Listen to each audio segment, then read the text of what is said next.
Broers, ek reken nie dat ek self reeds my eie gemaak het nie, maar een ding doen ek. Ek vergeet die dinge wat agter is en ek strek my na dit wat voor lê.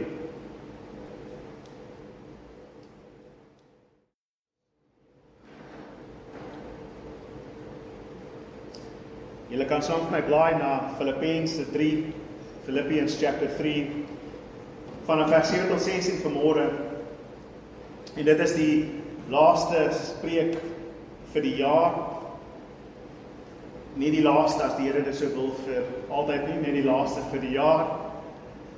En ek het gedink dat ons vanmôre bietjie sal kyk na dit wat agter lê en dan vergeet van dit wat agter lê. Filippense 3 vanaf vers 7 tot en met vers 16. Maar alles wat vir my wins was, reken ek nou as verlies ter wille van Christus. Inderdaad, reken ek alles as verlies, ter wille van die uitnemendheid daarvan om Christus Jesus, my Here, te ken. Ter wille van hom het alles vir my verlies geword, en beskou ek dit as vullis, sodat ek Christus as wins kan verkry. En in hom bevind kan word, nie met my eie geregtigheid op grond van die wet nie, maar met die geregtigheid deur geloof in Christus, die regverdiging wat van God kom deur die geloof. En sodat ek Christus kan ken, die krag van sy opstanding en die verbondenheid met sy lyding, deur aan sy dood gelykvormig te word. En ek so hoe dan ook die opstanding uit die dood kan bereik. Nie dat ek dit al verkry het of reeds volmaak is nie, maar ek streef daarna om dit my eie te maak, omdat Christus Jesus my reeds sy eie gemaak het. Broers, ek reken nie dat ek self reeds my eie gemaak het nie, maar een ding doen ek. Ek vergeet die dinge wat agter is en ek strek my na dit wat voor lê. Ek beweeg voort na die wenstreep om in Christus Jesus die prys van God se roeping van omhoog te bekom. Laat ons wat geestelik volwasse is, so hieroor dink. Maar as julle anders hieroor dink, sal God dit wel aan julle bekend maak. In elk geval, laat ons die pas volhou in ooreenstemming met dit wat ons bereik het. Vader, ek bid dat U die woord tot ons harte sal seën vanmôre. Here my God, dat ons sal ag gee daarop, dat ons dit sal inneem, dat dit sal vrug dra. Heilige Gees, dat U dit sal bekragtig, dat U ons sal bystaan in ons swakheid, dat U ons sal help te vergeet van dit wat agter is en uit te strek na dit wat vorentoe is. En Here Jesus, U is ons prys, U is die een na wie ons onsself uitstrek vanmôre. U is die wenstreep. En so ek bid dat U ons die krag sal gee om die pas vol te hou in Jesus naam. Amen en amen. Nou ons kom so aan die einde van die jaar en dit is net voor die nuwe jaar wanneer ons almal voornemens gaan maak. Wanneer ons almal gaan besluit dat ons gaan bietjie beter wees volgende jaar, minder sjokolade eet, meer water drink, minder TV kyk, meer loop. Ons almal begin te besluit wat gaan ek beter doen volgende jaar as hierdie jaar.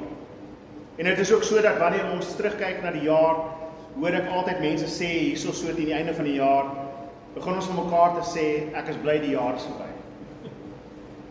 At this time of the year, we say to each other, I'm glad this year is over. For many of us, it was a rough year. It was a difficult year. Vir ons spesiaal by ons gesin, my ma se hartomleiding in die begin van die jaar, die herstelproses, kar wat gesteel is, kar wat gekrap is, allerlei dinge wat verkeerd gegaan het. Dit was 'n rowwe jaar. 2025 was rof. Aan die einde van 2024 het ons gehoop 2025 gaan 'n beter jaar wees en dit was nie. 2024 was bietjie beter as 2023, maar nie veel beter. En so is dit dat ons het hierdie siklus binne in ons menslikheid, dat ons hoop altyd vir volgende jaar gaan beter wees. Next year will be a better year, next year will be my year. Ons almal gaan met opwinding in die jaar in, of van ons gaan met opwinding van die jaar in, van ons is al so in die grond omgetrap, dat ons net sê, ag, nog 'n jaar. Dis net nog 'n jaar, wat is daar voor om uit te sien? Niks goed het in my lewe gebeur nie, niks goed gaan vorentoe gebeur. En so is dit dat ons baie keer hoop dat dit beter is, maar tog baie keer dit nie verwag nie. Een ding weet ons wel, en dit is dat die noodlot nie 'n kalender het. Dit is nie asof daar een of ander onpersoonlike krag in die heelal is, wat besluit hierdie jaar is jou jaar, of hierdie jaar is nie jou jaar. Dit is nie asof 2026 skielik beter gaan wees as 2025 nie. Daar is nie een of ander gees in die lig wat staan en sê, okay, wel, dis nou 2026, 1 Januarie, hier is jou nuwe jaar, gaan 'n beter jaar wees. Dit werk nie so. Die noodlot kan jou tref in die begin, die noodlot kan jou tref aan die einde. Al wat ons weet is dat dinge nie altyd gaan uitwerk soos wat ons beplan het. En dan is daar natuurlik die verskillende reaksies tot. Of ek besluit dat ek liewerste niks gaan beplan nie, want ek help om te beplan nie, want altyd wanneer ek beplan, gebeur daar iets. One thing is for sure, if you want it to rain, organize the braai. The moment you say that we're going to braai on Saturday, it's going to rain on Saturday. There are certain things that we just expect to happen. We are expecting things to go wrong. Dit is hoe dit gaan. Maar tog, vir ons as Christene behoort dit nie so te wees nie. Toe Jonathan Edwards, 'n teoloog in die 18de eeu, op die ouderdom van 19, gaan sit het aan die einde van die 1 jaar, skryf hy vir hom 'n lys voornemens neer. Aanvanklik 21 voornemens, 'n paar dae later toe sit hy nog 10 by, en so vir die volgende paar maande, van 1722 tot 1723, voeg hy nog voornemens by, tot hy omtrent 70 voornemens gehad het. Op 19-jarige ouderdom is dit dinge wat hy vir homself sê, ek besluit, en ek neem myself voor om hierdie dinge te handhaaf. En ons weet van dit, want hy het ons sy dagboeke gelos. So ons kan sien wat ek skryf, en hy het die datums na dit afgeskryf. En sekere van sy voornemens klink bekend vir ons, sekere van sy voornemens is bietjie vreemd vir ons. Maar dit is goed dat ons partykeer na hulle kyk. Ek wil vir julle 'n paar van sy voornemens lees, so as julle net saam met my dit sal dra. Maar hy begin sy eerste voorneme met hierdie. Hy sê, ek sal doen wat ek dink die meeste tot God se eer sal wees. En my eie beswil, voordeel en plesier solank ek leef. Ek sal al die dinge doen, sonder om in ag te neem hoe lank dit my ook al vat. Om te doen wat ek as my plig beskou, en die meeste goed en voordeel aan die mensdom in die algemeen te bied. Om dit alles te doen ongeag die probleme wat ek teekom, die stryd wat ek voer, hoe ernstig hulle ook mag wees. Klink soos 'n goeie voorneme. Ek gaan doen wat ek kan om die Here te eer. I'm resolved to glorify God in the year that comes, and to do the best to my neighbor as possible. Sy tweede voorneme, ek sal voortdurend daarna streef om nuwe maniere te vind om die dinge van die eerste voorneme te doen. So sy tweede voorneme is al klaar, ek gaan probeer om beter maniere uit te dink om die eerste ding reg te doen. So hy kom terug na die eerste ding. En dan die derde voorneme, as ek ooit, en dan skryf hy, eintlik wanneer ek val, en misluk, en moeg word, en dof word. Wanneer ook al begin om die nakoming van enige deel van hierdie voornemes te verwaarloos, sal ek berou hê oor alles wat ek kan onthou, wat ek oortree het, of verwaarloos het, sodra ek weer tot my sinne kom. So hy begin met sy voorneme al klaar te sê, ek gaan alles doen om God te eer, om my medemens te help, en vir my eie vreugde te leef. En ek gaan nuwe dinge uitvind, elke keer om dit te bewerk. Maar ek weet ek gaan val, en ek weet ek gaan misluk, en ek weet ek gaan partykeer dof wees, en ek weet ek gaan nie altyd dit doen nie, maar wanneer ek tot my sinne kom, gaan ek onmiddellik berou hê daaroor, en belydenis doen, en dan weer beter leef. So hy besef al klaar in sy menslikheid, ek gaan nie my voorneme kan deurleef. Ek gaan nie kan. Sy 9 en ek spring so party verby hulle. Dit sal goed wees as jy al 70 lees, dit is baie interessant. Hy sê in sy 9de voorneme, om baie te dink by al die geleenthede oor my eie dood. En dis 'n vreemde ene. En oor die algemeen dinge wat met die dood gepaard gaan en dit omring. Wat 'n voorneme. Jonathan Edwards says here that he is resolved to think constantly about my death and everything about death that's around him. En ek wonder, hoekom skryf hy hierdie woorde? Dit klink nou nie soos iets wat jy nou vooruit wil sien nie. Niemand van ons wil dink oor my dood nie. En tog maak hy dit 'n punt. Maar kyk hoekom. Hy sê in sy 10de voorneme na die ene, want hierso draai hy. Dit is asof hy goed begin en dan skielik kom hy agter terwyl hy skryf, maar dinge is nie soos wat ek hoop nie. Want hy skryf in die 10de ene, hy sê, wanneer ek pyn voel, om te dink aan die pyn van martelaarskap, beide van Jesus en van die gelowiges reg oor die wêreld, en myself te herinner aan die werklikheid van die hel. Wanneer ek pyn het, gaan ek dink aan die ander mense wat erger pyn gehad het, sodat hulle nie die hel besit nie. En so die hel is erger as die pyn wat ek het. En hy sê dat hierdie pyn wat ek ontvang is om my te herinner dat daar hel is. Die pyn wat ek ontvang is om my te herinner aan die sterfte wat ek het. Die denke oor die dood is om my te herinner dat ons verganklik is.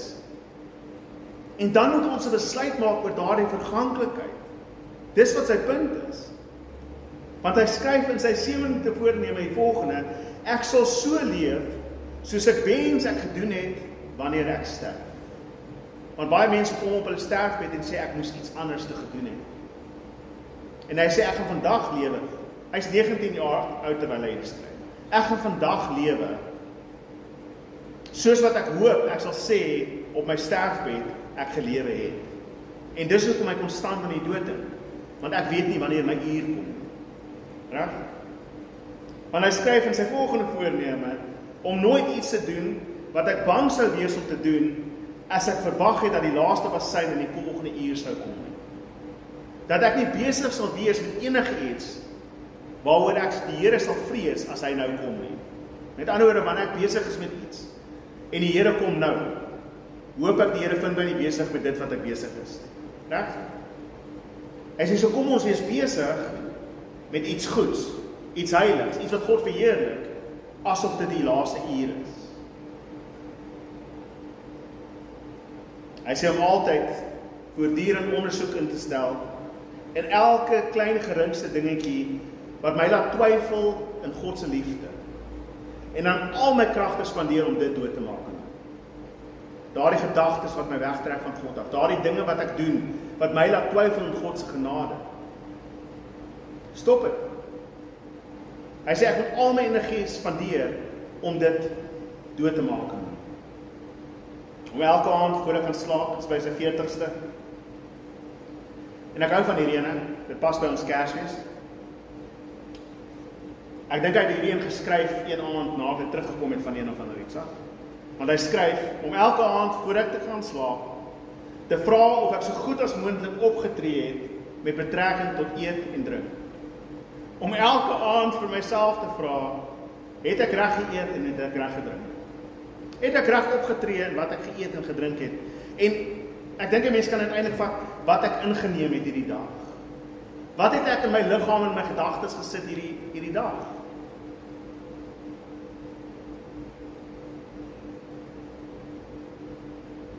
Skryf 'n bietjie verder. Hy praat oor die ou mense, hy sê ek hoor gereeld die mense sê op hulle hoë ouderdom hoe hulle lewens sou leef.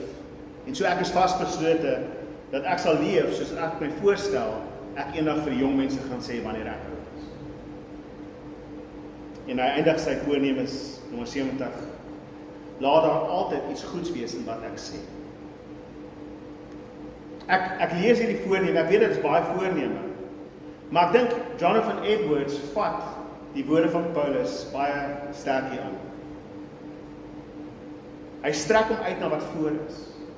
Paulus sê dat ek het alles wat wins was agtergelos.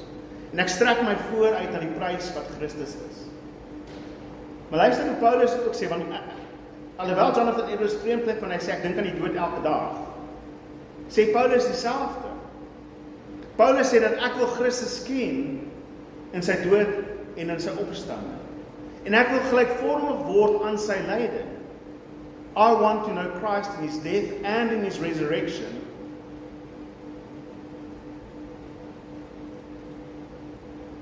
Paulus verstaan dit. En Paulus en Jonathan Edwards beide verstaan hierdie punt. Broer en suster, ek en jy het geen mag om te verander wat was nie. Ons het geen mag om te verander wat voor ons kom nie. Ons het net mag oor wat ons besluit om te doen in hierdie uur. En ons moet daaroor dink. Dit is maklik om te dink dat ek gaan eendag 'n beter Christen wees. Ek gaan eendag sterker wees. Ek gaan eendag slimmer wees. Ek gaan eendag maarder wees. En baie keer is daardie doelwit so ver weg dat ek dit kan bereik. Al waaroor jy mag het is om te besluit nou gaan ek die tweede chocolate eet. Of gaan ek eerder water drink? Gaan ek nou my meer verloor vir die kassier, of gaan ek genade bewys? Want soos wat hy sê in die laaste ene, dat my woorde altyd goed wees. Dat daar altyd iets goeds in my woorde wees. Ek dink 7 van sy voornemens is, laat ek niks sleg van enige iemand sê, behalwe as dit nodig is nie. En wanneer hy sê wanneer dit nodig is dit wanneer die evangelie ter sprake is. Dis al, die enigste rede wanneer hy iets slegs sal sê van iemand is as hulle die evangelie afdra. Maar dit is daardie besluit dat dit wat agter is, agterbly.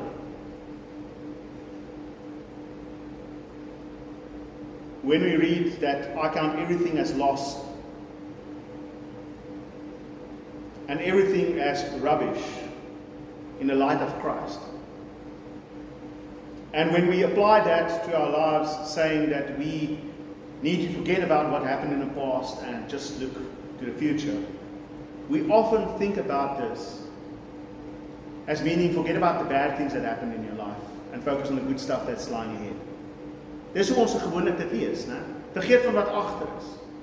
Vergeet van wat verby is en kyk vorentoe. Dit is die troostwoorde wat ons vir iemand sê wat deur 'n verlies gegaan het. Dit is wat ek vir 'n jong man sal sê wanneer sy meisie met hom opgebreek het. Ag, vergeet van die arme meisiekind. Daar's baie vis in die see. Daar's 'n beter gulda vir jou wag.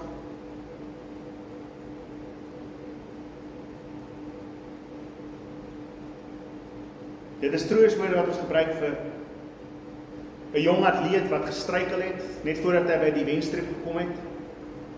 Ek weet nie of julle al van daardie klips gesien het nie, waar die atleet heel voor is. Hy's heel voor.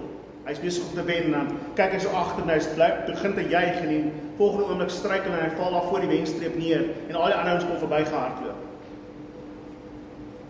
En skielik besef hy dat hy te vinnig sy hande in die lug gegooi en te verloor hy balans. En dan sê hy, ag, vergeet van hierdie wedstryd, vergeet van hierdie resies, probeer volgende keer weer. En ons gebruik dit baie keer in die negatiewe sin. Maar Paulus gebruik dit hier in die positiewe sin. Want wanneer hy sê dat ek tel alles as verlies, praat hy van sy nasionaliteit, hy praat van sy geleerdheid, hy praat van sy lewe wat hy gehad het tot dusver wat goed was. Paulus was ryk. Paulus het baie gehad. Paulus was 'n fariseer gewees, Hebreër onder Hebreërs, Jood onder die Jode. Hy het alles reg gedoen. Hy was 'n Romeinse burger. Hy het baie gehad. Paulus was goed af. Hy was ywerig vir die wet. Heilig oor die Here. Maar alles was vir hom verlies. En so ons moet vandag besef dat dit is nie die slegte dinge wat ons moet vergeet nie. Ons moet ook baie keer die goeie ou dae vergeet. Ons moet laat gaan van die goeie ou dae of die goue dae wat ons baie keer na verwys. Die slegte dae ken ons goed. Dis bly die jare is verby. Daar's altyd noodlot wat kom. En ek dink dit is hoekom Paulus skryf. Ek wil Christus ken in die krag van sy opstanding en die verbondenheid met sy lyding, deur aan sy dood gelykvormig te word. Through the suffering that I endure, I want to conform to the likeness of Christ, Paul says. And so we often go through hardships, we often face adversity. And we need to understand that in those times, though we go through the valley of the shadow of death, though we go through deep waters, in the end, it is all so that we can know Christ and Christ more. Suffering produces patience, endurance, and endurance, holiness. En Paulus het dit verstaan. En Paulus besef dat ek kan nie verander wat in die verlede gebeur het nie. En dit is nie net die noodlot wat met my gebeur het, dit is ook die slegte dade wat ek gedoen het. En Paulus spesiaal weet van die slegte besluite en dade, want hy sê in hierdie gedeelte, ek was ywerig 'n vervolger van die kerk.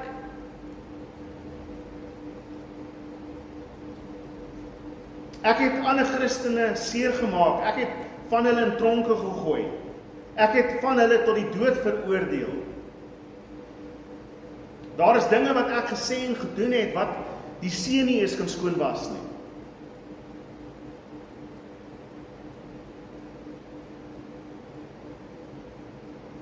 Hoe baie keer het ek opgetree in hierdie jaar op maniere waaroor ek skaam sal wees as ek voor my Christus staan. Ek dink dis hoekom Jonathan Edwards sê, laat ek elke dag en elke uur en elke maand en jaar aan hierdie dinge dink en besin hoe ek dit beter kan doen. 'n Paar van sy voornemens wat hy neerskryf, gaan oor daardie herinnering om myself te ondersoek. Oor wat ek gesê en wat ek gedoen het. En het is interessant dat ons moet besef dat wanneer Paulus sê dat ons moet vergeet van hierdie dinge, bedoel hy op geen manier dat ons nie herinner word daaraan. Nee. Dit beteken dat ons leer uit ons foute, maar dat dit ons nie terughou. Dis wat vergeet beteken. Vergeet beteken nie om glad nie dit te onthou nie. Jy gaan dit onthou, 3 die oggend wanneer jy wakker lê, gaan jy dink aan dit wat jy gesê het vir daardie persoon 15 jaar terug. Ek weet nie of dit julle ooit oorkom nie, dit kom my partykeer oor. Ek kon beter opgetree het 20 jaar terug in 'n situasie. Ek kry nog daai gedagtes in my kop. So ek onthou goed wat ek gedoen het toe ek nog op skool was, wat ek wens ek kan teruggaan en beter gaan doen. Hoekom het dit my besin? Wat het aangegaan in my kop op daardie oomblik? Vergeet beteken nie dat jy nie daaraan gaan dink nie. Vergeet beteken dat jy dit nie laat, dat jy nie toelaat dat dit jou huidige affekteer. Of negatief affekteer.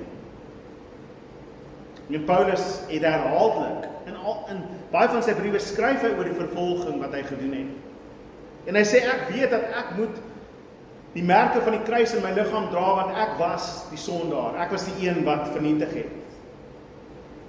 In 1 Timoteus 1 vers 12 skryf hy volgende, hy sê, ek dank hom wat my versterk het, Christus Jesus, ons Here, omdat hy my betroubaar geag het, toe hy my in sy diens aangestel het. So Paulus begin met hierdie positiewe, I thank the Lord for appointing me to this ministry, that he counted me as honorable, as trustworthy to preach the gospel. Vir my, wat voorheen 'n lasteraar, 'n vervolger en 'n geweldenaar was. Daar kom hy terug. Ek dank die Here vir die vertroue wat hy my gestel het, terwyl ek 'n lasteraar was, 'n geweldenaar was, 'n vervolger van die kerk was. Nogtans is ek begenadig, omdat ek uit ongeloof onkundig opgetree het. Ja, ons Here se genade oor my was oorvloedig, en daarmee saam ook nog die geloof en liefde wat in Christus Jesus is. Hierdie uitspraak is betroubaar en werd om ten volle aanvaar te word, dat Christus Jesus na die wêreld gekom het om sondaars te verlos, van wie ek die grootste is. Paulus is intens bewus van sy sonde en sy verlede en al die dinge wat gebeur het. Hy sê ek is juis om hierdie rede begenadig, sodat Christus Jesus aan my as die grootste sondaar al sy geduld kon betoon, as voorbeeld vir hulle wat in hom sou glo met die oog op die ewige lewe. Paulus sê dat as die Here my kon red, kan hy enigiemand red. Die Here het my gered net sodat hy vir die wêreld kan wys, as ek Paulus kan red, kan ek jou ook red. Dis hoe Paulus homself ag. Ek was die grootste sondaar en die grootste vervolger van die kerk, die lasteraar. Maar God was genade. En so hy vergeet nie van dit, in die sin wat ons ding vergeet beteken nie. Hy onthou dit, en dan onthou hy iets belangriker as dit. My sonde is groot, maar God se genade in Christus is groot. My sin is great, but the grace of God in Christ Jesus is even greater. En so jy het foute gemaak, en jy het dinge gesê wat jy nie kan verander nie. Jy het gestruikel, ek het gestruikel, ons almal het gestruikel. Hierdie jaar baie, hierdie dag, hierdie oggend, laas week. Maar dit is nie rede dat ons dan stil sit en sê ek is nie meer genoeg nie. Omrede ek geval het, kan ek nie meer werk. Omrede ek hierdie dinge gedoen het, kan ek nie vir iemand gaan bid nie. Here, wie is ek om vir iemand die evangelie te gaan verkondig as ek so baie sonde in my eie lewe het? Dan sê Paulus, God se genade is genoeg. En hy het jou vertrou met sy evangelie.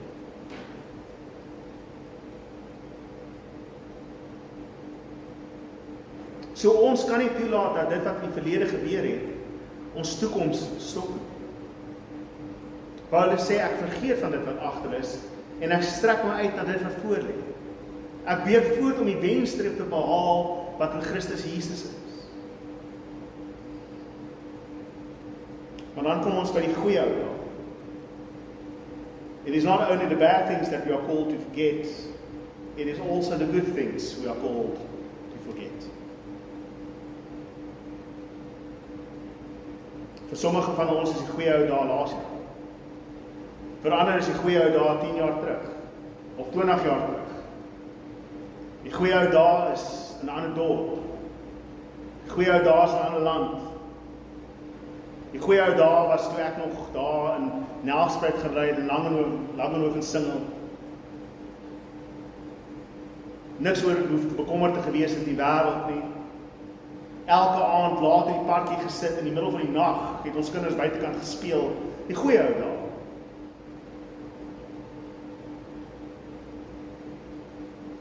Ons almal het goeie ou dae wat ons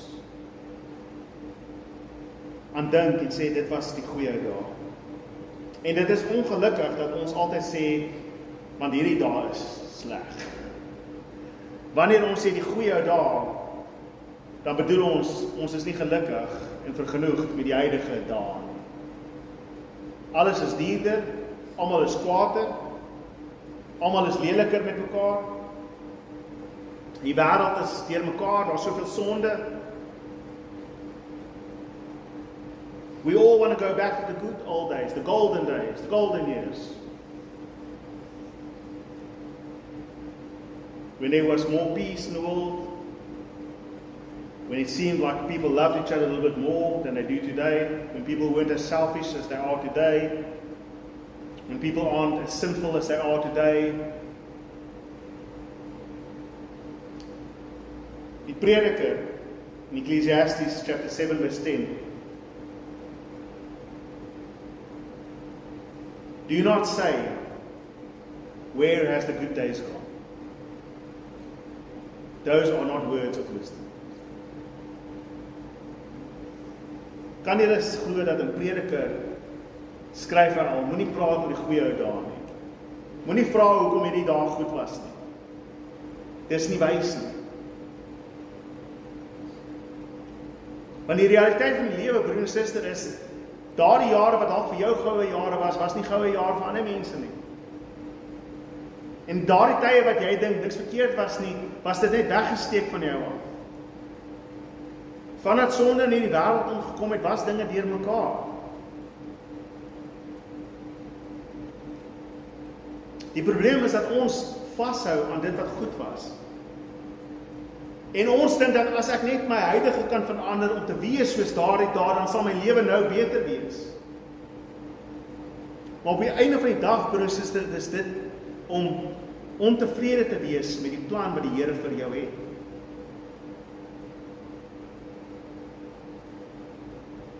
Ek sou dit nie gelees nie, maar laat ek dit lees.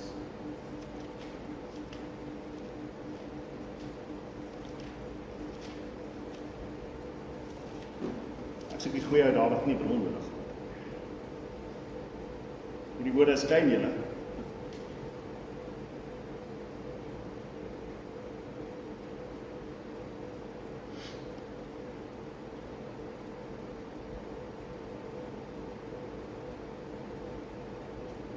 Prediker 7 vanaf vers 13 en 14, dit is nou 'n bietjie na daardie gedeelte, skryf hy volgende, hy sê, kyk na die werk van God. Wie kan regheid maak wat hy krom gemaak het? As dit die dag goed gaan, geniet die voorspoed. Maar as dit die dag sleg gaan, besef, ook hierdie dag het God gemaak, net soos daardie een.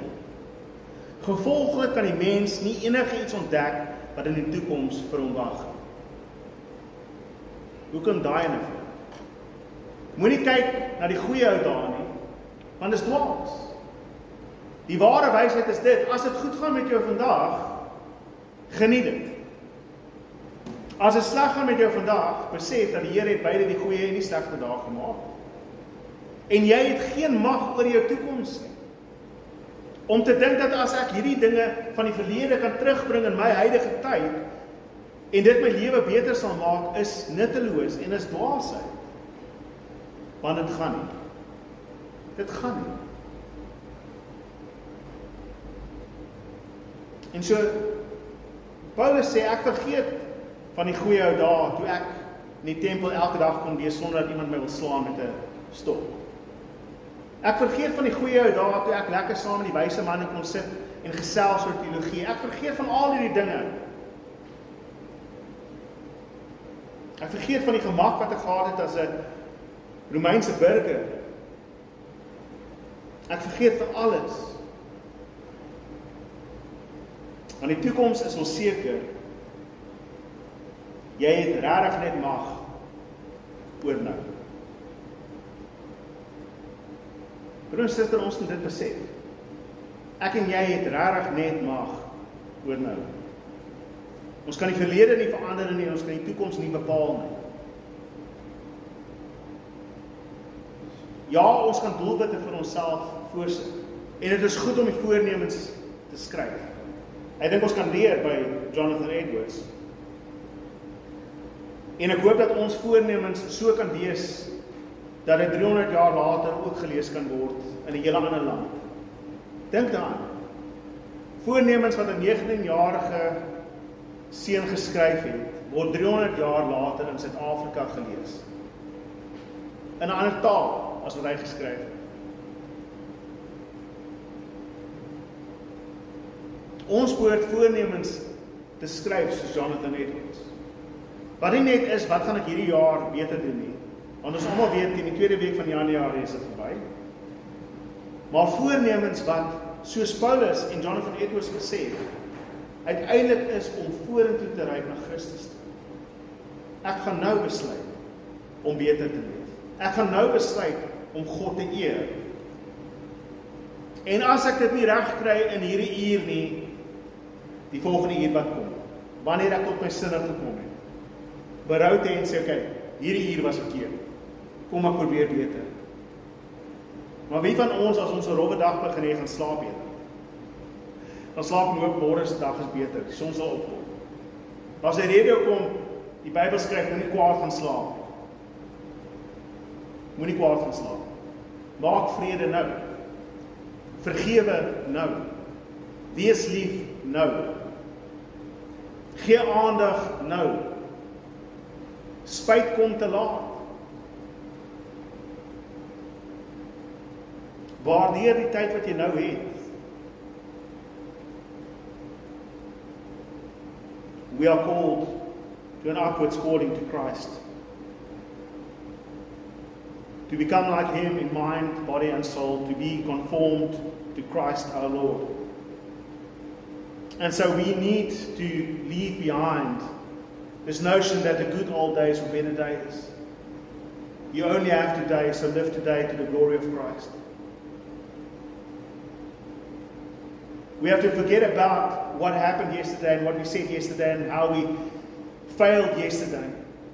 And say, today, in this hour, I will glorify Christ. Just because I failed 2 hours ago doesn't mean I have to fail again this hour. And as we take each step and each hour by hour, we will become like Christ. And even Paul says that I have not reached this perfection. I am not perfect. But I try to.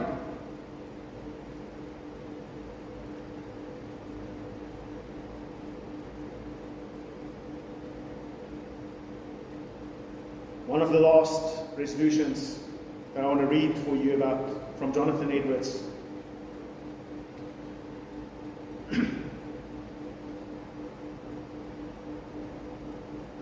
Resolution 41. I am resolved that at the end of the day, at the end of each week, at the end of each month, and at the end of each year, I will consider what I could have done better and endeavor to do that to the best of my ability. In the very next resolution, it says that I'm resolved to renew my covenant with God every moment I remember.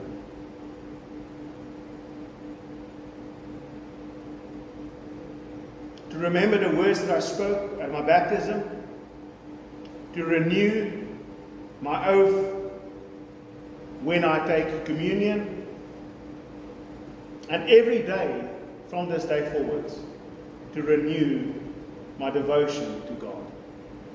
Elke dag. Broer en suster, ek en jy kan nie op die salwing van laas jaar leef nie.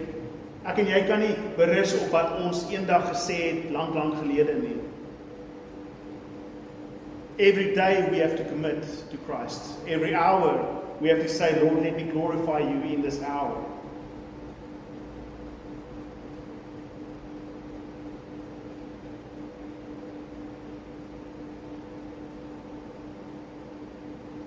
I want to be like Christ. Ek wil soos Christus Jesus my Here wees. En ek weet ek is val ver te kort in baie opsigte. En ja, daar is dinge wat ek wil hê wat my lewe beter moet maak. Jonathan Edwards wys vir ons dat die Here wil hê jy moet bly wees. Die Here wil hê jy moet vreugdevol wees. Die Here wil hê dat jy die lewe moet geniet ten volle in Christus, nie buite hom nie. En so dit vat energie en dit vat krag om elke oomblik te besluit en te sê dat ek gaan gelukkig wees in hierdie uur. Of dit 'n goeie dag is of 'n slegte dag is.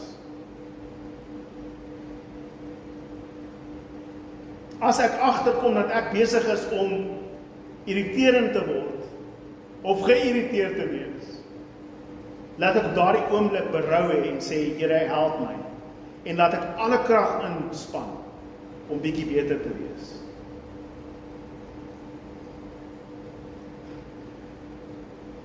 As jy daar die kamer stap en daai gesig wat die hele wêreld op laat trek. En jy besef dit, jy kyk so vir jouself in die spieël wanneer jy verbyloop. Ek praat net my eie familie uit want ek leef saam met hierdie mense. Die Here moet my elke dag genade gee om saam met hierdie mense te wees. Maar ek's lief vir hulle.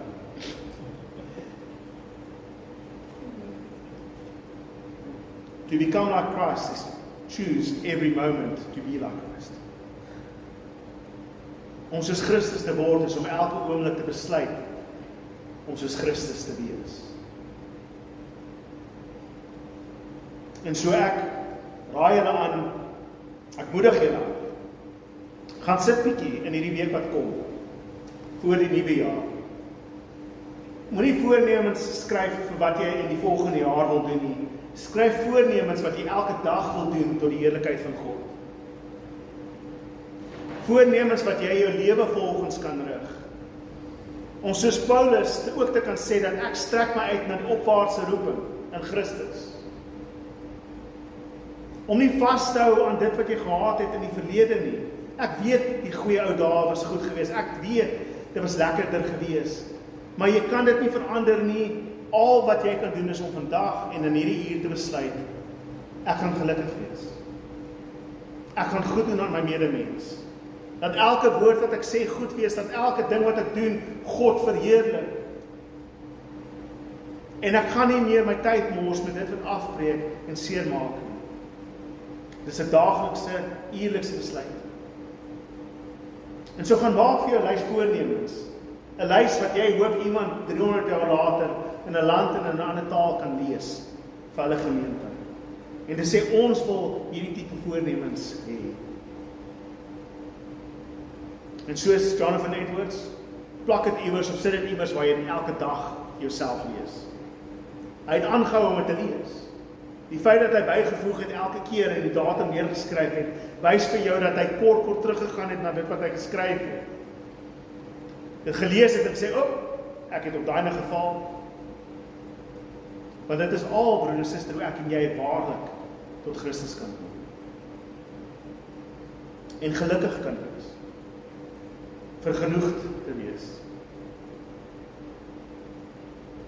Ek tel alles as verlies, behalwe Christus. Kom ons bid saam. Vader, dit is my gebed, Here God, dat ons aan die einde van hierdie jaar sal rekenskap neem, Here, en rekening hou van ons harte en ons gedagtes. Dat ons sal kyk hoe ons kan voorneem om tot U eer te leef elke oomblik. Lord, may we be conformed to the likeness of Christ and each day decide to live to the glory of Christ.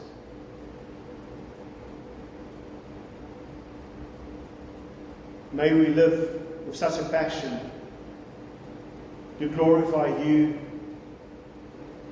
and to bring goodness to everyone around us.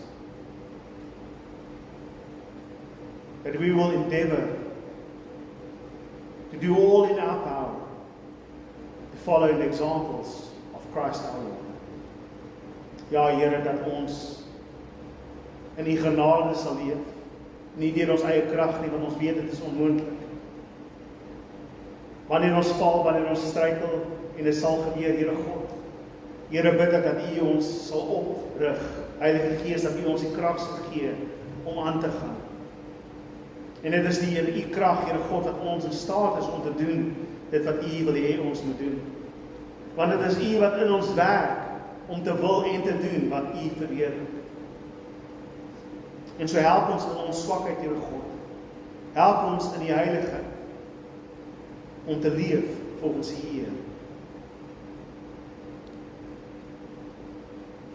Kom, o Gees van God, en bekragtig ons in ons swakheid. En ek bid U seën, Here, oor elkeen in die jaar wat kom. Here, dat die genade oor hulle almal sal wees. Here, dat U ons sal vat na die opwaartse roeping waartoe U ons geroep het. Dat ons U sal eer in elke uur, in elke dag, in elke week, in elke maand. Here, dat ons sal voorneem van vandag af om te leef vir U heerlikheid en U eer. En elkeen van hulle wat vanmôre nie hier is nie, Here, bid ek ook daar dieselfde seën. Mag die genade met ons wees. Amen en amen. Dankie broer en suster. Jy geseënde nuwe jaar. A happy new year. All the best for 2026. And may we glorify Christ in every moment, every hour, every week. Amen.